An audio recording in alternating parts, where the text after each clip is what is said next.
Hello, আশা করি সকলে ভালো আছেন। দেশে দেশে বাইরে থেকে যারা আমার ভিডিওটি দেখছেন তাদেরকে জানাই আন্তরিক শুভেচ্ছা ও অভিনন্দন।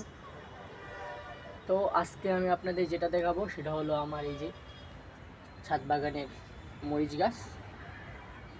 এই মরিচ গাছ কীভাবে লাগাতে হয়, তারপরে কয়দিন পর পর মরিচ গাছে পানি দেওয়া লাগে, তারপর কিভাবে মরিচ গাছের বীজ করতে হয় সবই আপনাদের জানাবো।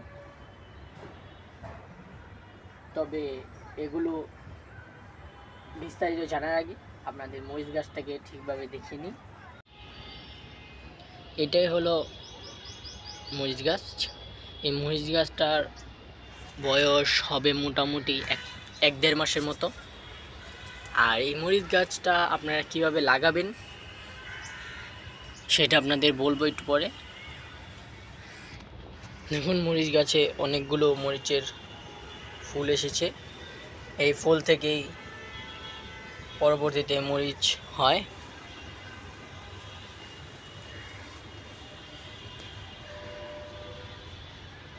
এই ফুলগুলো এই যেভাবে দেখতে পাচ্ছেন, এই যে সাদা, পরবর্তীতে এরকম একটা বাদামি বাদামি কালারের মতো আসবে, এসে সাদা অংশটা, ফুলের সাদা অংশটা পড়ে যাবে। আর ওই সাদা অংশটার ভিতর থেকেই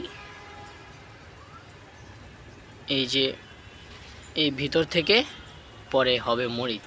যদি মরিচ গাছ লাগাতে চান তাহলে সর্বপ্রথম আপনাদের যেটা করতে হবে, আপনার হলে বীজগুলো আপনারা যে সময় গাছের ভিতরে মরিচ হয়, মরিচগুলো যে সময় লাল হয়ে যায় সেই সময় আপনারা এই লাল মরিচগুলো পারবেন এবং পেরে আপনারা ওই পেরেই সাথে সাথে আপনারা রোদ্রে শুকিয়ে দিবেন না।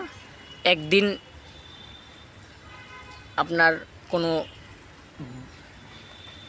ঘরে নির্দিষ্ট একটা স্থানে রেখে দিবেন। একদিন পরে আপনারা সেটাকে কোনো একটি জায়গায় সেটাকে সেই মরিচটাকে আপনারা রোদ্রে শুকাতে দিবেন। রোদ্রে শুকানোর পরে মরিচটা যে সময় শুকিয়ে মরিচের আবরণটা প্রায় পাতলা পাতলা হয়ে যাবে, মরিচটা হালকা হয়ে যাবে, সেই সময় দেখবেন মরিচের বীজগুলো মরিচটাকে নাড়াচাড়া করলে দেখবেন ভিতরে গুড়ি গুড়ি শব্দ হচ্ছে। সেই সময় আপনারা মরিচটাকে ভেঙে একটি এরকম ড্রামের ভিতরে কিংবা এরকম একটি বালতিতে, আপনারা বস্তাতেও লাগাতে পারেন মরিচ গাছ, একটি কি দুইটি বীজ আপনারা ওই জায়গায় ফেলে দিবেন। তারপর যে সময় মরিচ গাছটা হবে সেই সময় সুন্দর করে লাগাবেন এবং মরিচ গাছটা লাগানোর পরে যে কাজটা করবেন, মরিচ গাছটা লাগিয়ে সেই জায়গায় একটি লাঠি দিয়ে মরিচ গাছটার সাথে বেঁধে দিবেন। যে সময় মরিচ গাছটার বয়স প্রায় আপনি 6 থেকে 7 দিন, 7-8 দিন, 10 দিনের মতো বয়স হবে, সেই সময় আপনারা মরিচ গাছটাকে একটি ছোট্ট একটি চিকন লাঠির সাথে বেঁধে দিবেন। এই মরিচ গাছটাকেও আমি যেভাবে এরকম করছিলাম আপনারা বেঁধে দেবেন।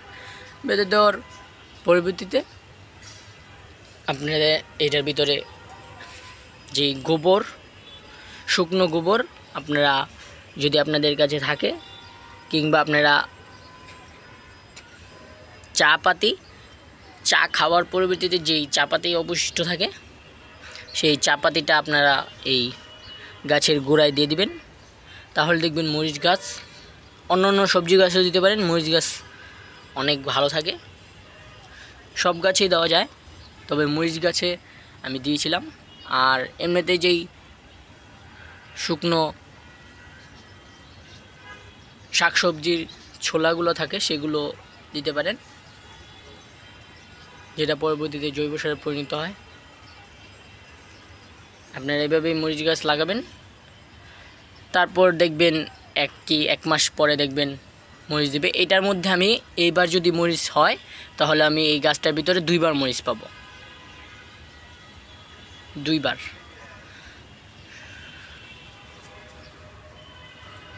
সম্ভবত এক গাছ মরিচ দেয় না, কিন্তু এই গাছটার ভিতরে মনে হচ্ছে আবার একবার মরিচ হবে, মনে হচ্ছে না হবে, কিন্তু হতেও পারে।